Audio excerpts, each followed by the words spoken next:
आपल्यासोबत परिवहन मंत्री प्रताप सरनाईक आहे. काल परिवहन विभागाच्या माध्यमातून चुकीच्या पद्धतीने शोरूम्स उघडणाऱ्या जवळपास 30हून अधिक ओलाच्या कार्यालयावरती छापेमारी करण्यात आली. नेमकं काय प्रकरण आहे जाणून घेणार आहोत. तर सर, ओलाच्या कार्यालयावरती परिवहन विभागाने छापेमारी केली, काय कारण आहे आणि येत्या काळात काय ॲक्शन असेल? परिवहन खात्याचा मंत्री म्हणून मी परिवहन खात्याचे जे आमचे भीमनवार आहेत, आयुक्त आहेत परिवहनचे, त्यांना इन्स्ट्रक्शन दिले होते आणि माझ्याकडे काही तक्रारी प्राप्त झाल्या होत्या की ओलासारखी कंपनी जी आहे फक्त एक 5,000 रुपयाचं आमची 4,000 रुपयाचं एक पावती फाडते किंवा ते सर्टिफिकेट घेते आणि राज्यामध्ये सर्व ठिकाणी आपले शोरूम उघडते आणि ती कारवाई करण्याच्या संदर्भात जेव्हा सूचना आम्ही केली तेव्हा म्हणजे असं लक्षात आलं की फक्त एक सर्टिफिकेटची कॉपी सगळ्या शोरूमवर लावून त्यांनी किमान म्हणजे आम्हाला जी माहिती आतापर्यंत आलेली आहे त्यामध्ये 26 ठिकाणी ट्रेड सर्टिफिकेट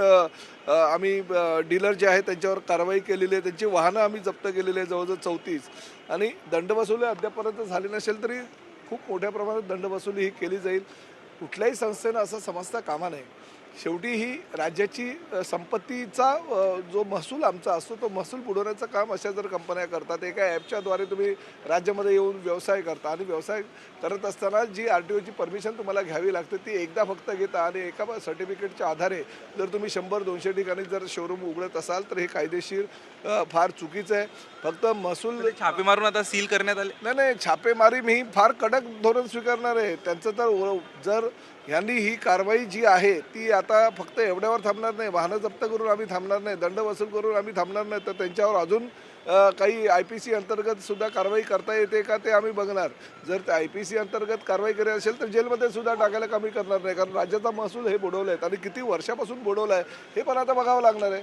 त्या शोरूमला कधीपासून परमिशन मिळाली, ते कधीपासून ते विदाऊट सर्टिफिकेट काम करतात, RTOच्या विदाऊट परमिशन जर ते गेल्या अनेक वर्षापासून काम करत असेल तर पूर्ण त्यांचा गेल्या 10 वर्ष 20 वर्षाचा जो डाटा आहे तो घेणार आणि त्या माध्यमातून त्याच्यावर कडक कारवाई करणार. सर, शेवटचा प्रश्न. ॲप बेस्ड टॅक्सी संदर्भात वेळोवेळी प्रश्न उपस्थित केले जात आहे आणि त्याबाबत अशी देखील ओरड होती की ॲप बेस्ड टॅक्सींवरती नियंत्रण असण्यासाठी कुठलंही मजबूत तगडं असं धोरण नाही आहे. याबाबत काय पावलं उचलली जातात? आत्ताच त्या संदर्भात चर्चा झाली. आमच्या सगळ्या RTOच्या संबंधित अधिकाऱ्यांबरोबर चर्चा करून आम्ही एक नंबर आम्ही फ्लॅश करतोय की पुढल्या 8-10 दिवसात त्या नंबरच्या माध्यमातून फक्त ॲप बेस्ड टॅक्सी नाही तर ओला, उबेर, रॅपिडो, परत रिक्षा ह्या सगळ्यांचा समावेश करून जर काही तक्रार जर असेल, कुठलीही तक्रार, भाडे नाकारणे असू द्या, जास्त भाडे आकारणे असू द्या, आरेरावीची उत्तरं असू द्या, ह्या सगळ्या उत्तरासाठी एकच मोबाईल नंबर आम्ही देणार आणि तो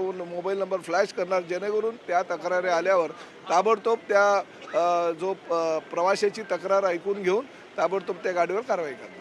तर आपण बघतोय परिवहन मंत्री प्रताप सरनाईक हे जेव्हापासून मंत्री झाले तेव्हापासूनच ॲक्शन मोडमध्ये बघायला मिळते आणि त्याचा आता दुसरा दणका ॲप बेस्ड टॅक्सीला बसताना आपल्याला बघायला मिळतोय. कॅमेरा पर्सन अरुण पेडणेकरसह अक्षय कुडकेलवार, NDTV मराठी, मुंबई.